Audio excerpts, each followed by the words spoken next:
Od wielu lat, w zasadzie przed I wojną jeszcze światową, ten las już pełnił bardzo ważną rolę dla mieszkańców i miasta, i okolicznych miejscowości, dlatego że pełnił funkcję rekreacyjno-kulturową, rozrywkową.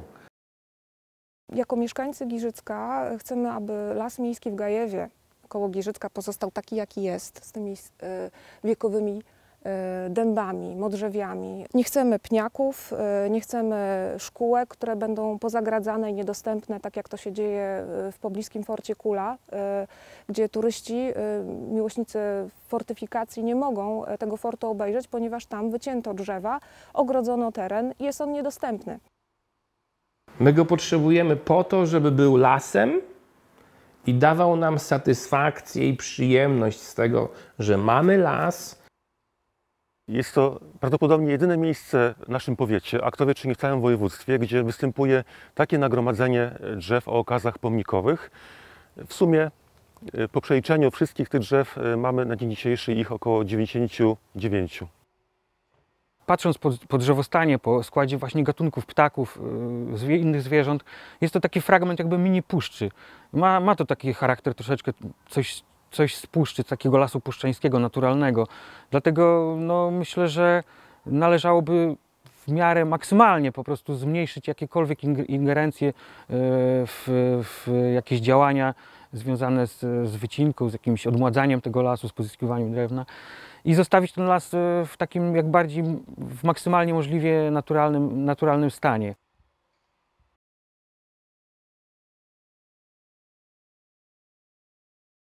Od kilkunastu lat ten las, ta funkcja tego lasu powraca.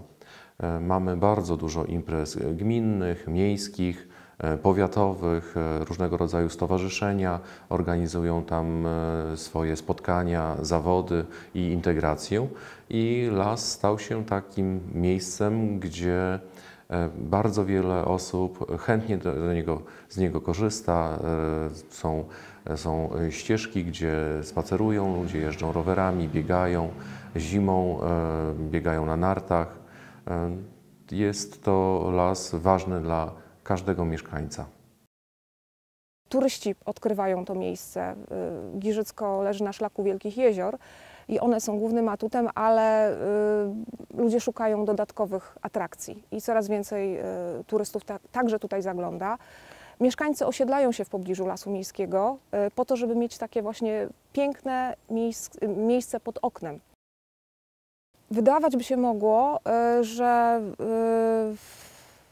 stan, w którym znajduje się Las Miejski, będzie taki konstans, tak? Ale około 2 lata temu, to było bodajże latem, podczas takiego spaceru dłuższą pętlą, właśnie spacerową, zauważyłam, że padają wiekowe dęby, modrzewie przy trasie i że rozpoczęły się wycinki, prace gospodarcze. Na początku myślałam, że to jest jakieś incydentalne wydarzenie, ale później dowiedziałam się, że takich prac będzie więcej. Wycięto dość pokaźne połacie właśnie w różnych miejscach, także w takich bardzo widocznych. Okazało się, że znaczna część lasu, jaki znamy, jaki kochamy, po prostu zniknie. Zaczęło nam się wydawać, że coś może być niezmienne. Trochę tak jak z tą już legendarną ciepłą wodą w kranach. No, jak może jej nie być, tak? Jak może nie być tego lasu? Jak mogłoby się... Znaczy nie wyobrażamy sobie, żeby on mógł się teraz na przykład zmienić, że ktoś teraz jakieś jego połacie zacznie wycinać. To się po prostu przecież nam w głowie nie mieściło, absolutnie. Od pewnego czasu zauważamy dość wzmożone prace gospodarcze w tym lesie. Powstały już obszary, gdzie były rębnie zupełne i to wzbudziło niepokój wśród mieszkańców. Do mnie zgłosiło się trochę osób, które poprosiły, bym zainterweniował, by nadleśnictwo zmieniło sposób gospodarki w tym lesie, tak by te walory rekreacyjne, wizualne zachować tego lasu, by nie było rębni zupełnych, by można było innym sposobem, jeżeli jest taka potrzeba, prowadzić odmłodzenie tego lasu. Myślę, że wypracujemy kompromis. Czy on będzie się sprowadzał do tego, że formalnie status lasu zostanie zmieniony? Czy on będzie sprowadzał się do tego, że po prostu zostanie zmodyfikowany plan urządzenia lasu? Trudno w tym momencie przesądzać. Plan urządzania lasu Nadleśnictwa Giżycko przewiduje wycięcie, w dłuższej perspektywie czasu, wycięcie 98 hektarów lasu miejskiego z ogólnej powierzchni 320 hektarów, która zresztą obejmuje też niekoniecznie tereny leśne, także stawy karpiowe, drogi, łąki, które też przylegają do lasu miejskiego.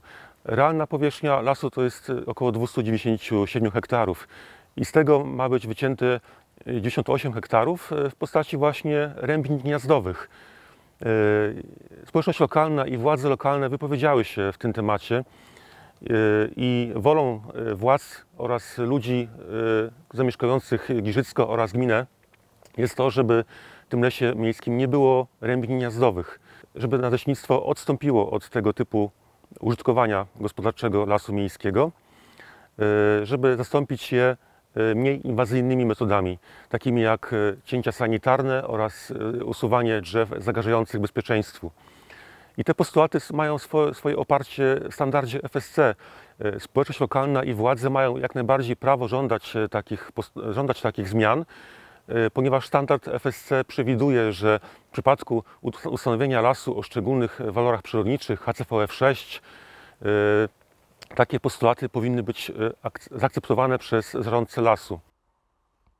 Od maja prowadzimy oficjalne rozmowy z leśnikami z Nadleśnictwa Giżycko i przewija się w tych rozmowach taki motyw. Leśnicy mówią jedynie o funkcji rekreacyjnej lasu miejskiego. Tymczasem to nieprawda. Las miejski w Gajewie koło Giżycka pełni wiele innych funkcji. Przyrodniczą, bardzo bogatą, społeczną, historyczną przede wszystkim, od niej się zaczęło. Jest istotne dla turystów, dla naszego rozwoju, dla rozwoju naszej miejscowości. Z perspektywy 30-tysięcznego Giżycka po 20 minutach spaceru możesz autentycznie zakosztować tego cudu natury, jakim jest las, akurat tutaj w formule mazurskiej. I jeżeli z tym tak naprawdę przebijemy się, to byłoby chyba dla mnie największy sukces.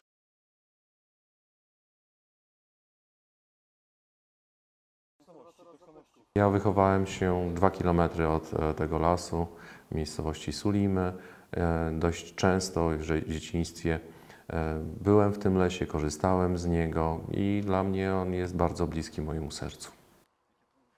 Tutaj się spaceruje, biega, spotyka ze znajomymi, wyprawia urodziny dziecka czy babci.